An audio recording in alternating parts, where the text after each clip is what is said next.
હું જ્ઞાનસાગર વિદ્યાલયમાં ખાસ કરીને તમને એ માટે મળવા આવ્યો છું કે જે મારા બાળકો આપણી સ્કૂલમાં ભણે છે છેલ્લા 1 વર્ષથી, તો એ શાળા પરિવારનો આભાર માનવા માટે આવ્યો છું. તમારા સ્ટાફે અને તમે જે અમારા બાળકોમાં મહેનત કરી છે છેલ્લા વર્ષ દરમિયાન, મારી માટે આ સ્કૂલ એકદમ નવી જ હતી.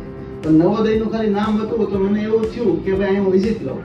પણ હું જ્યારે અહીંયા બેનને મળ્યો તો બેને મને જે કાંઈ વાતચીત કરી કે ભાઈ તમે અહીંયા તમારા બાળકોને મોકલો, ભલે ગભરાયેલો છે, નથી કાંઈ આવડતું. મને પહેલાં એ ચિંતા હતી કે મારું બાળક 5મું ભણે છે, 60% લાવે છે, એને ગણિત બહુ પાછું છે.